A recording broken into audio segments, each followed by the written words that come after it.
Planters Bank was founded in 1946 by farmers and business owners because they needed a community bank that knew them and understood their business. A lot has changed since then, but Merchants and Planters Bank is still employee-owned and operated, and we're still committed to knowing and understanding the needs of every customer we serve. Great rates, fast turnarounds, and experienced local bankers ready to work for you. That's why you should choose Merchants and Planters Bank. Stop in any of our 12 locations or contact us at mnpbank.com. On a Monday night, I'm David Black. That's Josh Nation, who you don't see over there. This is Hayden Schultz right here, and it's Ben Black right here. The Cable 15 TV team. Been broadcasting a lot of football, a lot of sports shows. Going to talk a little sports tonight. Going to try to make a quick show of it tonight. And I know everybody doesn't want to just be bored to death with what we have to say about sports, but we do have something to say about sports. How's Hayden Schultz? Good. Everything's all right. Solid. Did you learn any sports this weekend? What was the one thing, the whole weekend looking back on sports, what'd you go, man, that happened, and I was excited about that? It was a good game last night, the Kansas City Chiefs and the Baltimore Ravens. Yeah. Ravens played two tough ones. Ooh. I'm a Baltimore fan. It wasn't you just a bandwagon. No, I think I've said this before. Remember turning on NFL Network or something, and I saw Ray Lewis, and I was like, that dude right there, that's who I'm going to root for him. Did you see him last night? Oh, it came out in his intro, yeah. Ben Black, they were lucky to win the game, but they won the game. It doesn't matter. It was 4th down and 1, I believe, or 4th down and a couple, and a lot of people would punt, but if you've got somebody like Patrick Mahomes or Tom Brady or a guy of that caliber who's known to take the game, with 10 seconds left and drive down and win, you take your chances on the 4th down. I thought that was the right call to make, and I was glad to see them get it. Sealed the deal for them. But, yeah, they got some good breaks, but they've had some tough breaks too. Who beat them last week? Raiders. Raiders, which, hey, the Raiders are playing a lot better than I think everybody expected them to play. Kansas City had a chance to go down and get a game-winning field goal and fumble the football, which is, highly unusual for those guys, but they made a play. Their defensive tackle made a play and knocked the ball out of the running back's hands, and then all of a sudden they had to make a big 4th down play, and they did, as Ben just explained, and it's pretty exciting. Ben, is that the most exciting thing you saw this weekend or heard this weekend about sports? The Hogs, had a big win. 3-0. Yeah, the Hogs are 3-0. To a great start. First time since 16. That's unbelievable, isn't it? That's unbelievable. 3-0. And then big victory anytime you get to 3-0, but then you can't rest on your laurels. Have a. I would think you call it a pretty big ball game coming up this Saturday.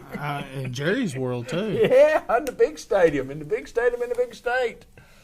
Thoughts on number one, winning 3 in a row, and then you got to get over the Texas deal. That's the first thing you got to get over. Texas is gone. I think that was the thing that Pittman tried to. Hit with his team last week is, guys, that's over with. It's done with. We beat Texas. We got to move on. It's kind of hard to do that, especially from a fan standpoint. Because we'll look back at that Texas game, boy, because we beat Texas and say, who we playing this week? It's kind of that deal. But 3-0 is a pretty awesome start, wouldn't you say? I agree, and I think the Hogs are looking to be 3-0 against Texas teams after they take care of A&M this week. There you go. I like that. Anytime you can beat on the state of Texas, yes, sir. It feels good. So. Yes, sir. Number 7, A&M. I think the Hogs got jumped up to 14, maybe. Did they? I haven't looked at it. So, it's top 25. Top 15 matchup. I would think that College Game Day would want to come to Jerry's World. Yeah. Never happened before that I know of, being at Dallas Cowboy Stadium and two good football teams. I think A&M's a little overhyped, and I think that the Hogs are maybe a little overhyped for Arkansas fans. Right. But at the end of the day, I think A&M's offense is pretty solid. They always typically are. But I think the Hog defense is the difference maker. Right. And you talk about the linebacker position, and then you talk about Catalan and then Hudson Clark. You can just go on and on and on about the D line for the Hogs. And it just feels like each and every week. I think that's the first time we've had 600 total yards since 2016. Right. Offensive line, obviously, and that's what you get when you get an offensive line head coach. You're going to be able to run the football. And when you got 5 guys who tote the ball for the Hogs, I mean, and they're all 5 different, all unique at everything they do. So it should be a fun one. I'm gonna go 31-21 Hogs. Oh, predictions already. Well, let me write that down where I won't forget that. You're 31-21 Hogs. Ben, I didn't ask you. You ready for a prediction now? Or you? No, let me do a little. You gonna do a little thinking on that? Ben's got to listen to everybody, add 7, and he's got to multiply 7s, and then he'll throw in a couple 3s. I've been closer more times than anybody else on the broadcast. Nation might be close, but I've blown you out. Yeah, close, but I get them right. Yeah, I hear you. I will say this about the Arkansas team. The one surprising thing to me has been the total overall defensive effort.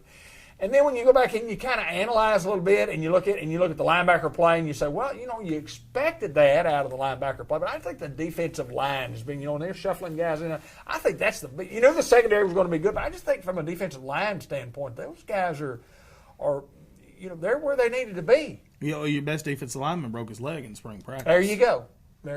So, I mean, nobody talks about it. Got some depth. They have depth. And that's something that I think that we struggled with in the Chad Morris era was we didn't have anybody to get a blow. We didn't have anybody to come out. And I think Sam Pittman's really done a good job of getting high-level guys who can go play. And it seems like on third down we've got a whole new front come in. We've got guys who pass rush only. And, I mean, that's SEC football. Everybody does it. And it just felt like the Hogs were always playing catch-up in that era. So it should be fun Saturday. I do want to say this. I want to talk a little bit about ASU, the Red Wolves, and ask this question. They go to Washington, and they play a team out of the Pac-12 that's, one of the preseason favorites, and they get beat 52-3. They get a big check. And, this debate goes on and on and on and on and on.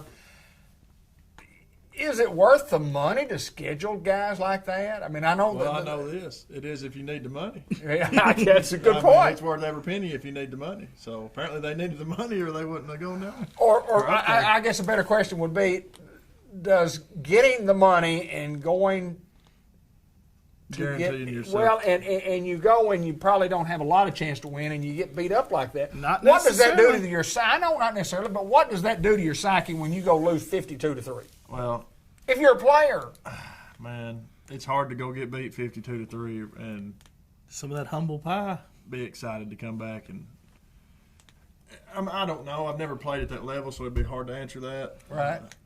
Maybe those guys understand that what they're doing is for the better of the program and the people coming after them, because that's essentially what it's for. It's not really going to help the guys that are getting beat 53-3. It's going to help the guys in 5 years from now have some football budget or athletic budget. So I don't know. As a player, it would be tough for me to go down there and take that. well, ASU's not afraid to schedule anybody. No. I mean, they'll schedule anybody in the country. They don't care. Southern Cal, you know what I mean? They'll schedule anybody. Notre Dame. And it's good for the program. I had a great game with Memphis the other day. You score 50 and you get beat. Right. You get beat 50, and they had to come. They came back. They had a late comeback. Memphis beat Mississippi State this week. Yeah, on a very, very controversial call, and I love the call. And explain this: Mississippi State punts the football, to Memphis, and Mississippi State comes down and they just touch the football, and it's lying there, and a guy from Memphis just picks it up and runs it back, which everybody should know, and at every level. It's not dead until the referee blows the whistle. Well, pick the ball up and hand it to the official, then he's got to call timeout. Right. I can remember preaching that in high school coaching in 1978. Pick the ball up. Don't just get away from it. Somebody may come pick it up. As if you're going down there, pick the ball up and hand it to the official, and then he's going to blow it down. But the official did do this. Right. He did do that, which is an indication that the clock has stopped. But he goes, okay. So, That's a little and tricky. the SEC officiating crew said, well, they probably blew that call. But anyway, it was a great game. Well, I thought that the play should have been blown dead. Yeah. I mean, when it initially happened, but it wasn't, and I mean that just happens, I guess. But like you said, just pick it up. And the ball was actually stopped, and I think there's a part of that rule also states if the ball is just sitting there and it's stopped, the play is dead. The beanbag means absolutely nothing. Where the beanbag is, that's just where where either the ball hit or whatever. I mean,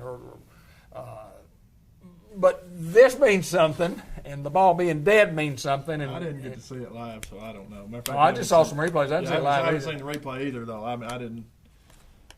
So, Well, you see the guy from Memphis come over there, and another deal where I guess Memphis had two number 4s on the field at the same time. That happens a lot in college when you'll have a guy number 4 on. In our quarterback number 1 for Razorbacks, and then Catalan is number 1. So you got number 1 on defense and number 1 on offense, and the quarterback and the free safety. And so you can have that, but it's supposed to work out that if a guy's on special teams that the other guy that has the same number is not out there on special teams, and unless somebody gets hurt and they accidentally. well, that's cross the line probably what there. happened. Somebody got hurt, and then second number 4 had to go in for that guy. And I mean, I don't know for sure, but you see that occasionally in college football, and the referees are supposed to see that, and they didn't. And they're human beings too. They're human beings. But it was a great college football weekend. Anytime that the Hogs could get to 3-0, we kind of like that here in the old state of Arkansas. And even Coach Pittman has said this, and then we'll move on to the Greyhounds here in just a little bit. Our he's not telling the fans to expect for us to lose some games, but let me assure you, I hope they go undefeated. I hope they go, but it's probably not going to happen. Yeah. So when will not happen. when we lose.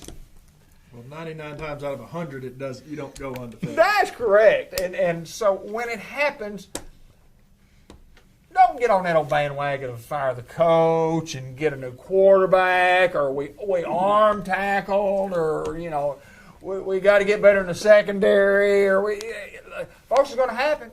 And y'all heard me say it 100 times, and I'll say it again.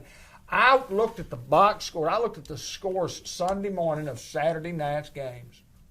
It's amazing. Half of the teams in the country lost. Half of them lost. And Alabama almost lost. But they did. They did. They did. But half of the teams in America got beat.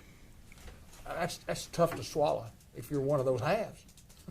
So, what do you think, Ben Black? Well, I'm just sitting here thinking about that. It's so easy to get upset when it's your team because you're passionate about it. You love your team, and you want your team to win every game. And so does the guys coaching your team, and so do the guys that play for your team, and so do the guys that hire the coaches that coach your team. I mean, everybody wants to win, but like I said, everybody can't win. No, not every week. No. Alabama can't even do that. No. They win most of the time. But every now and then somebody slip up on Alabama. I was talking to. I'll be the Hogs this year. Could be. I very well could Love to see be. it, I mean, Love to see it. all I know, if given the opportunity, that's what it is. It is an opportunity, and you try to take advantage of the opportunity. And Well, we'll get an opportunity. we're going to get it. I can definitely assure you that we're going to have an We should get it. opportunity. COVID could Hadn't knock beat them somebody out. since 06. Along with the rest of the world. Hadn't beat them since. Yeah. I think Mitch Mustang was the quarterback. Is that right? So just Oh, that can't be right, can it? look it up. Was Saban coaching in 06 there? No, He was at Florida. Mike Shula. that's correct. Who was coaching at Arkansas? Nutt? Was that? No, Mustang Yeah. was there nuts last year, Yeah. I think, because that's kind of when Okay, that's right. Had to be Nutt, wasn't Malzahn was on the staff with Mustang. And it? then, Need to fire Houston Nutt and get us a coach. what about in that. Auburn? Well, Auburn no, we need to fire Houston Nutt. I read it on Facebook. I saw it on the newspaper. If we He fire runs Houston too Nutt, we'll much. get this program going in the right direction. he runs too much. He runs the ball too much. But when and you got we need to Bear- fire Kenny Hatfield in 1990. We need to fire him because he's 10 win seasons I back wanna- to back. Fire him because he runs a wishbone and it's boring. I got a question. Boring, and he's won 10 games 2 years ago. Fire Kenny Hatfield. Arkansas. Could boy. it be that the reason Houston Nutt ran the ball so much because he was giving it to Darren McFadden? Yeah, Could maybe. that have Or helped- Felix Jones. Or Felix Jones. Could that have been part of the Or reason Peyton why Hillis. or why he ran the ball a little bit? Peyton too much? Hillis, all three NFL guys. It's kind of easy to be run heavy when you've got those kind of guys to give the ball to. Well, running the wishbone back in the no early fun. 90s, you got to get out of that boring stuff. That stuff's If old. that's what works, you build. In my opinion, I know nothing about it. This is just an opinion, an uneducated one at that. But I feel like any offensive system, you got to build your playbook and program around who you got. What you got? Yeah, you got Darren McFadden. We need to be running the football. Period. Yeah, I agree. As opposed to, And if we throw it, he's going to throw it. yeah, That's exactly right. Yeah. let's do this. Let's move on. We're going to talk a little bit about the Greyhounds and their football game this weekend. And the post game show always brought to you by the Bank of England Mortgage Company and Kenny Thaxton and Cheryl Smart Looper, the class of 1990. They're the Greyhound lending team. We thank them for doing that. And let's run a little quick promo for those guys.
It's Newport Greyhounds on the road at Lone Oak in a series that really the Hounds have dominated.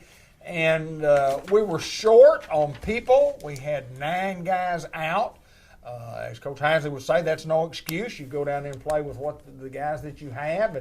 And the Hounds, they lose a football game 29-20.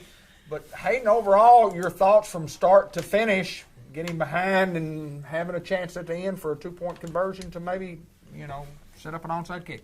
Well, Lone Oak, I think, had the game plan worked out to their favor.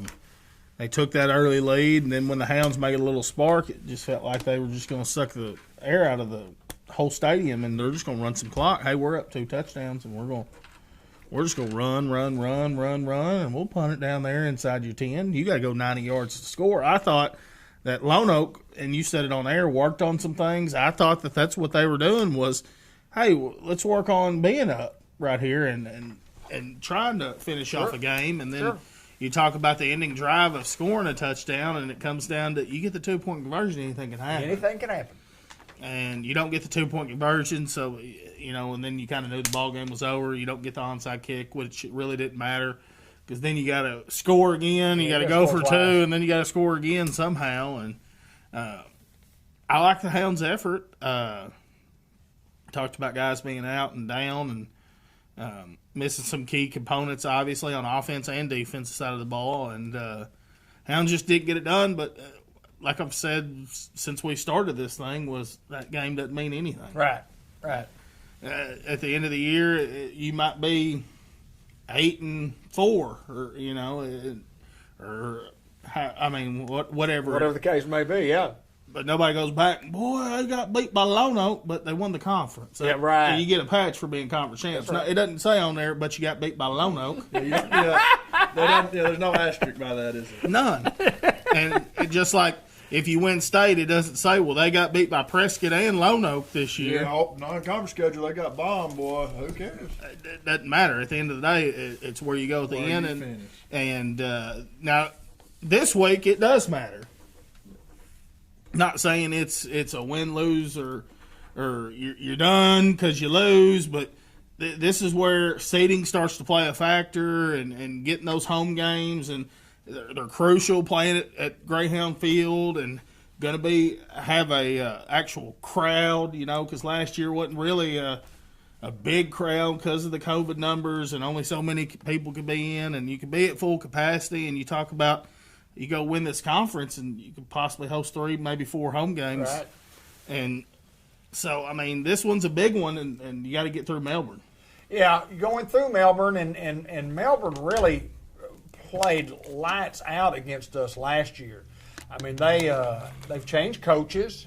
Coach McCarn is now the athletic director, but he had a great game plan on us last year. Said, look, we're going to run the clock. We're going to limit the offensive possessions of the Newport Greyhounds.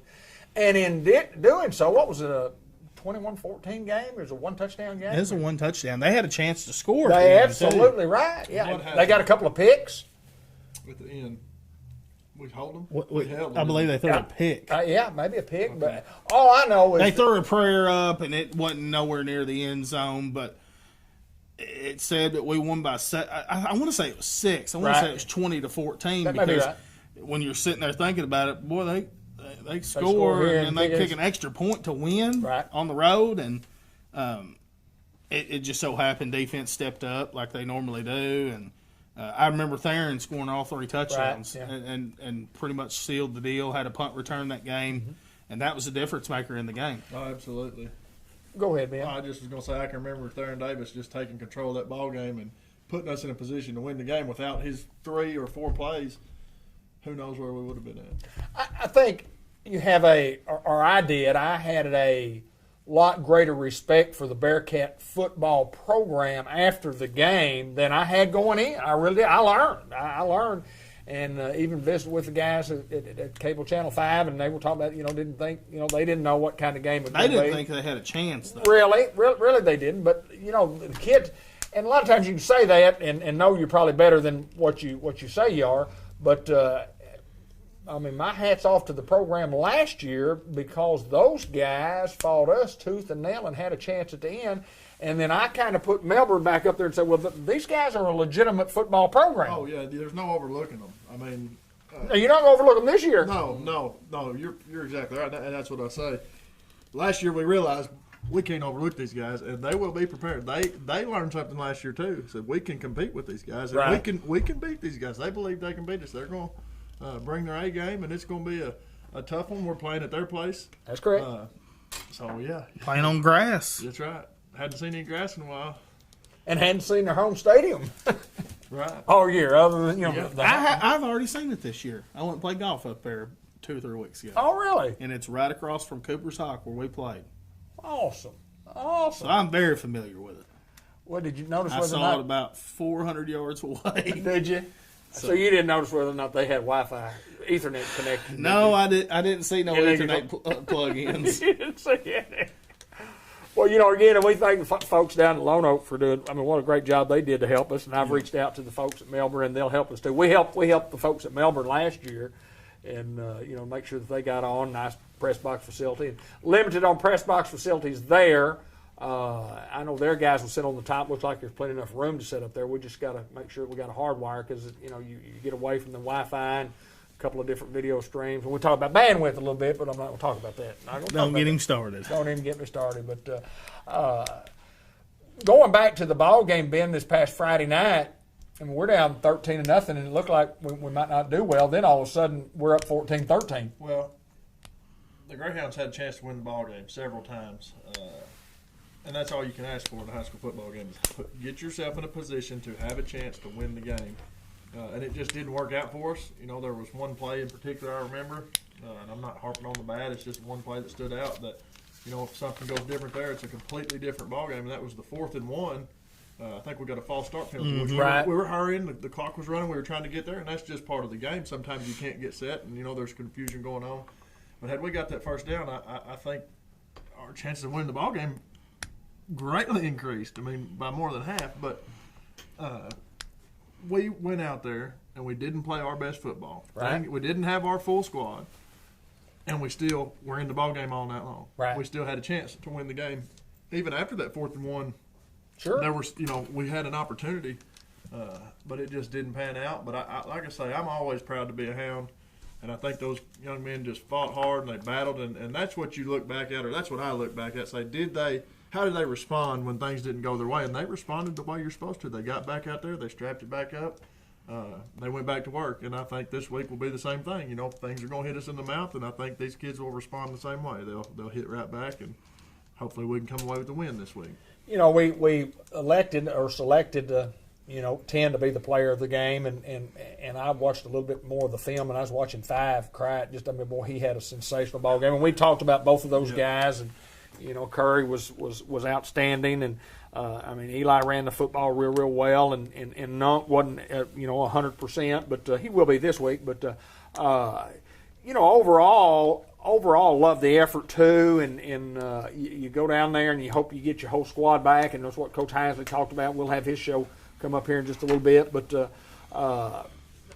you can't make excuses if you don't have players. The reason players, whether it's COVID or whether it's whatever the case may be, either injuries or whatever, it's a lot of time grades, come into play sometime, at semester if somebody's not eligible for the next semester for basketball or whatever. But you got to take care of your business. You got to practice hard, and you got to. You take the good with the bad, but I agree with you totally, and Hayden, I'm sure you do too, that when you're not at your full strength and you're not at your best and you play a pretty good football team that I think is going to win a lot of football games, I think you can be proud of the effort. Yeah, and just talk about Colin Crouch. There was a lot of guys that you talked about on the broadcast. I thought the Go Dare boys played real well. Abel Robinson, he hit a quarterback Friday night. It was a lick, and it was from me to you. Yes. Face mask.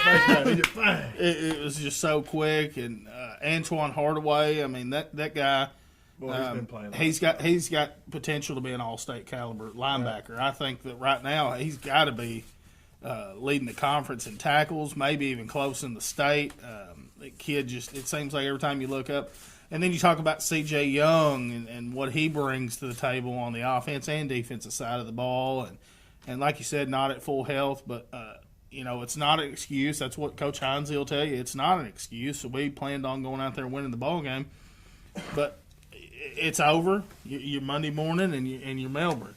And Melbourne's got a couple quality wins. I think they beat Clinton 33-6. Anytime you beat Clinton. Absolutely. And that was always Coach Heisley. I remember him preaching that to us. I wish y'all were like Clinton because they're gritty. They're not necessarily going to be the fastest team, and they're not going to be the strongest team, but they just always just hit you. And that's kind of Melbourne's thing from last year. Mm-hmm. Those guys made more one-on-one tackles against us than any team did last year. Absolutely. I just remember we get a guy in space, and you're like, here we go. I'll take our guy versus that guy. And all of a sudden, he just somehow just wraps him up, makes the tackle.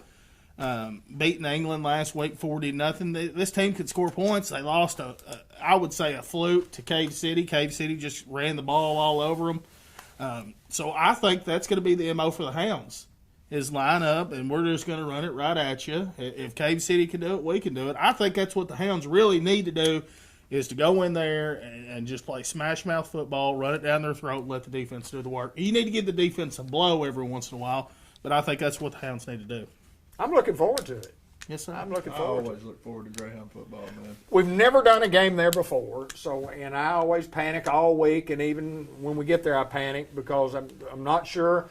When we were doing regular broadcasting, delayed broadcast, when we just filmed the game and play it back, I didn't worry about it. But when you're at the mercy of somebody else, you still panicked. No, well, when we're at the mercy of true, Paul's been an internet connection, I'm more panicky than I've ever been before. I panic all week long to say, well, I hope we can deliver the product, and we hope we can do it this week. But I've reached out to the tech coordinator. I've reached out to the athletic director, Coach McCarn, who's no longer coaching this year. He's become athletic director. But we hope we get on the air is what I'm hoping. That's kind of – it would be important for us to be on the air, and I think we'll I don't want to have to sit up there and try to do it with a cell phone. We'll use my hotspot. We'll borrow your hotspot again, even though you charge me $75 a time. He still has not paid.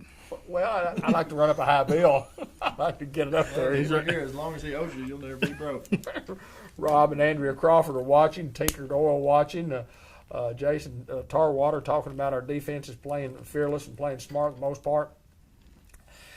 And Cindy Black is watching. Coach Kenny Black had some surgery today, and he got everything kind of reversed. And he's health-wise is reversed also and going back in the right direction. He's gained some weight, so love you, my friend, and keep on getting better, brother. But another surgery to boy, that boy been in and out of the hospital. That's what life is. Sometimes it's a struggle. But he got that old Greyhound spirit. He wants to see the Greyhound so bad. He just keeps talking about seeing the Greyhound. And then he'll get to. Well, he's tough. What's your excuse? I don't know. I'm not nearly as tough as he is. But anyway, let's do the Two Chicks Florist and More birthday report. Ben, let's run a little quick promo there, and I'll personally read all the birthdays that I have.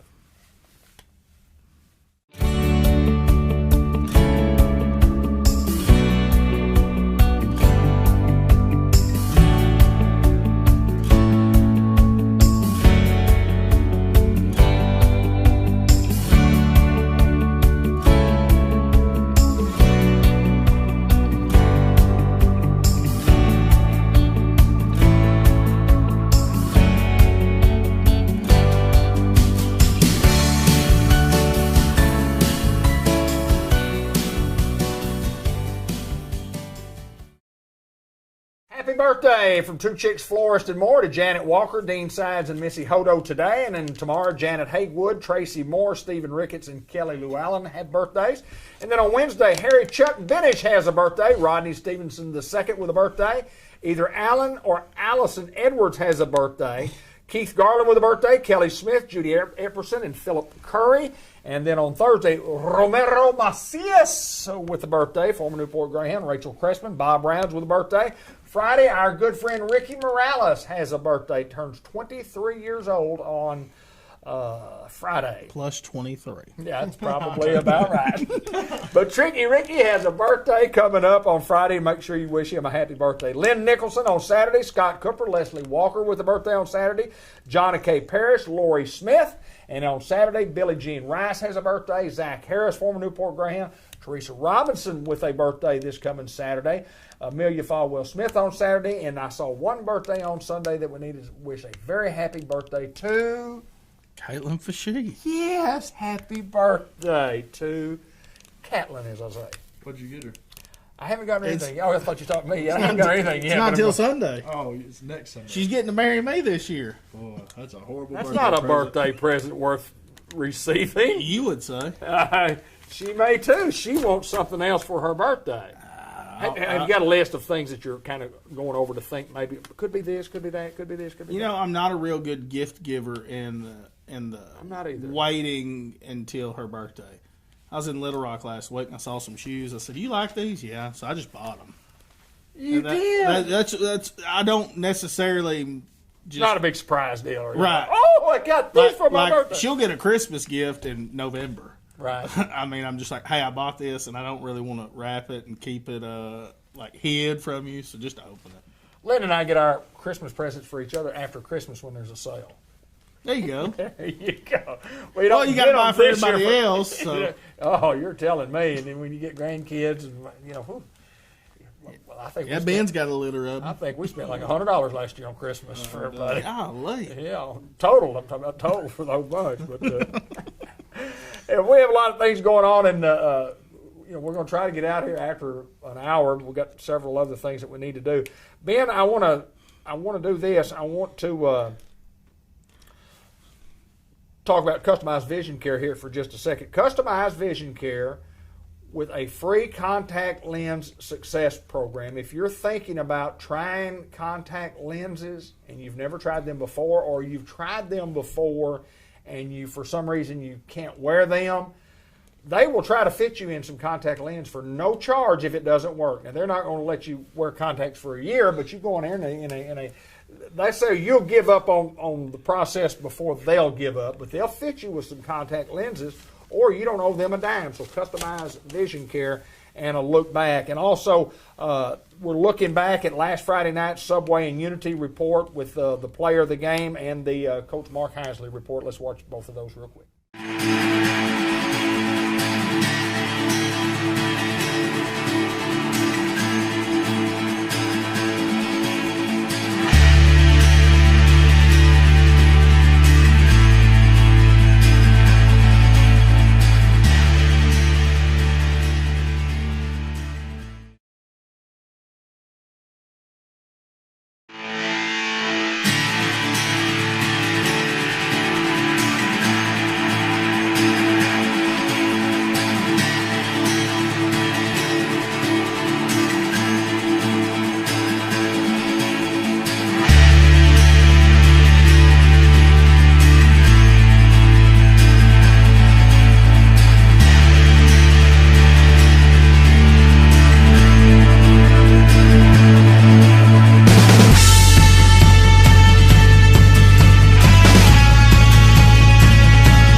Okay, does that mean we're ready to go? Give me the okay. Okay, we are ready to go. Number 10, Brendan Curry, who is our Unity Health player of the game.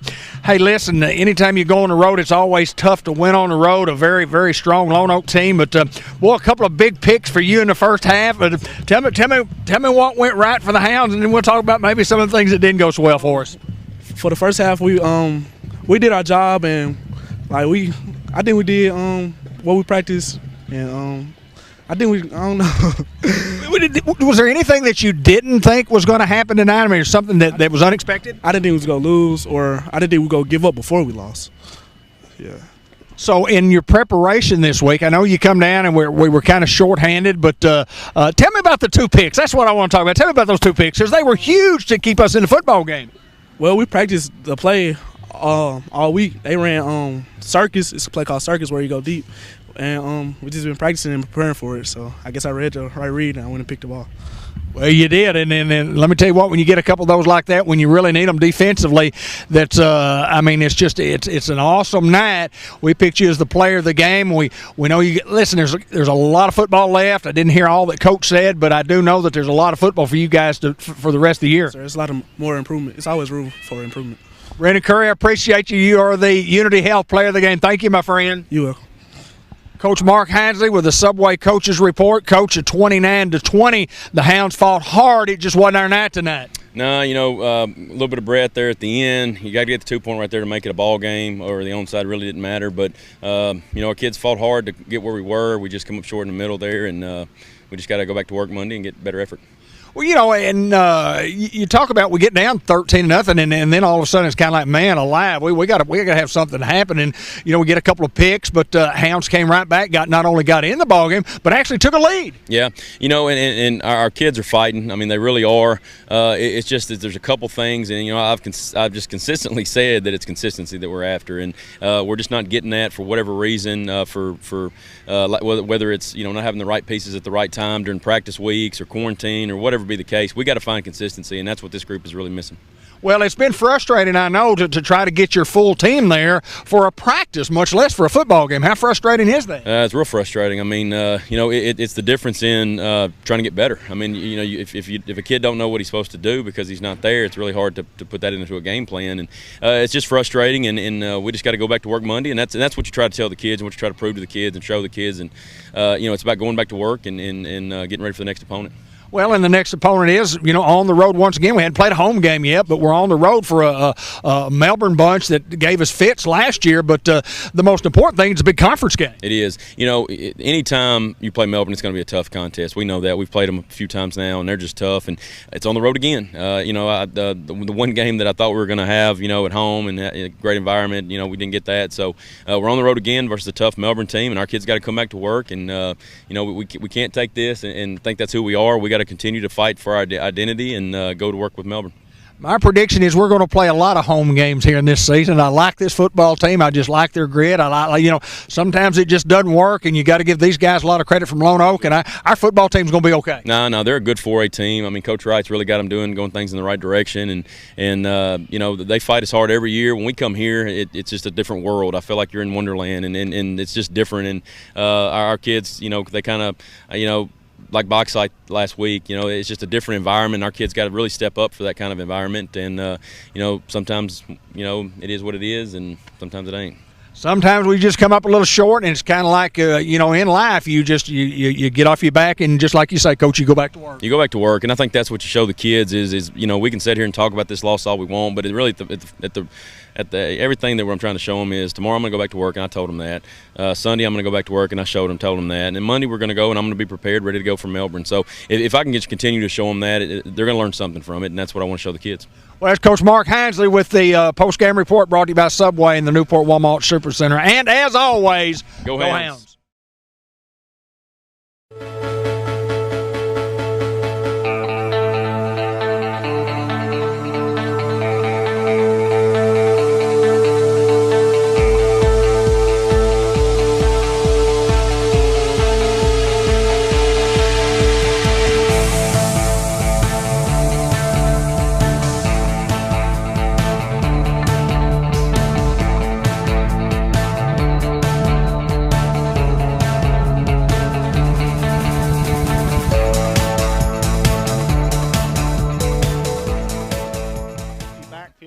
Motion, jet sweep, getting outside, can't convert, and that's Brendan Curry along with Tristan Griffin on the tackle for the Hounds. 2nd and 15. Here's the snap, here's the fake, quarterback run again. He's hitting the backfield, and that's the Godares leading the charge. I believe that was Jaden in the backfield. Here's the snap, quarterback looks to throw. Got time, throws it, takes a lick, it's up in the air. Brendan Curry goes up and picks it off. Inside the 15-yard line, Brendan Curry with a big play there for the Hounds. Here's the snap, design quarterback run, trying to get outside. Cannot. That's Brendan Curry all over him for a big loss there. Snap, Eli rolling out to his left. He's got Johnson open. He's just going to keep it himself. As Eli will be close to a first down, but we do have a flag. Pooch kick, fielded around the 32. That's Jalen Pollard trying to get outside. Jalen Pollard gets outside. He's across the 40. Good field position here. And there's a little spark there for the Hounds. That's one of the big positives that we were looking for, Hayden Schultz. Pollard did a great job. Here's the snap. Quarterback looks to throw. Got the screen the other side. It's picked off. That's Brendan Curry again. Curry with 2 Oskies tonight. Huge turnover in the ballgame. That's a positive. Now what you got to do right here, guys, you got to take that turnover. You got to go to the drawing board and say, guys, look, we just grind it out. Let's put points on the board right here. With 2:29 to go, Hounds take over on another big turnover by Brendan Curry. On 2nd and 10. Here comes Nunk in motion. They're going to give it to Nunk. Nunk gets outside, puts his head down as he fights and gets around the 25-yard line. Clock under 30 seconds in the first quarter. Here's the snap on 4th down. Eli looks to throw, and he's got Colin Crott open. Colin Crott, stiff arm. He's going to get in the end zone. Touchdown, Greyhounds.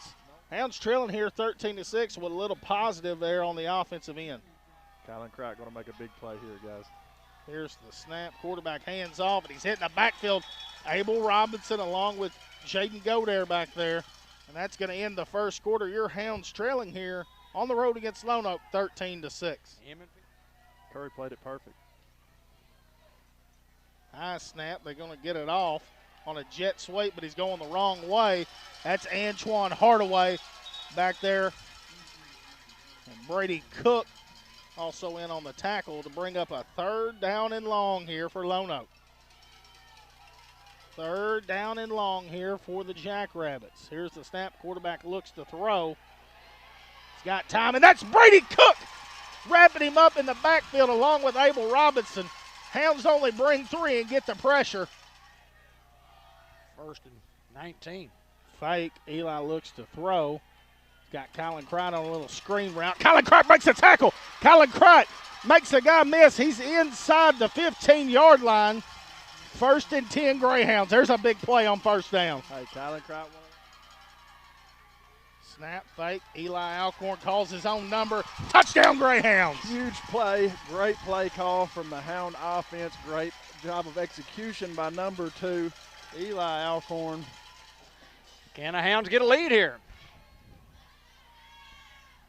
Fake. Eli tries to get outside. Eli puts his head down. 2-point conversion's good. Hounds take the lead here on the road against the Jackrabbits, 14-13 with 7:09 to go in the second quarter. You might just throw one out wide real quick, like we're going to do, and just say, hey, go make a play. It's Colin Cright. Going to make a guy miss. Colin Cright is going to be brought down around the 25-yard line. That's going to end the half. The Hounds trailing here 19-14 on the road against the Jackrabbits. Here comes Cright in motion. The snap. Fake. Eli is going to keep it out wide. Eli will have enough for a first down. He stiff arms the guy. Eli Alcorn in a foot race and smartly slides down there around the 25-yard line. Great play and great awareness from Eli Alcorn. Great play. Low snap. Rolls to his right, and there's the tight end dump, and it's deflected away. Colin Cright. Cright just did a great job reading the football, reading the quarterback's eyes.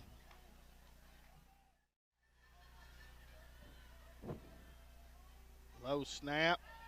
Tries to run the fake, and Brandon Curry pushes him, and he stays on his feet, throws it, and it's batted away by the Hounds. And the Hounds will get a turnover here with 3:46 to go in the fourth. Here's the snap. Eli rolling out. Good toss and catch there to Caden Johnson around the 35, and it'll bring up 4th down and about 6. Snap. Alcorn looks to throw. Finds Jadarius Reed, and he'll have enough for a first down. Cright and Brendan Curry both with outstanding football games here tonight. Brings up 4th down and 10 here for the Hounds. Here's the snap. Alcorn looks to throw. Goes over the middle. I believe Tristan Griffin holds on to that one. You never know, guys. You never know in this game. At the 5-yard line, 52 seconds. Hounds have a couple of timeouts. And score, they would obviously have to get a onside kick. As they go Young up the middle. C.J. Young fights. He looks like he's laying in the end zone. Well, you have to call timeout if you don't do anything else. That way we get the touchdown, finally call it. Touchdown. That's going to do it, folks. We appreciate you tuning in and watching. Thank you to all our sponsors, and thanks everybody for sharing this program.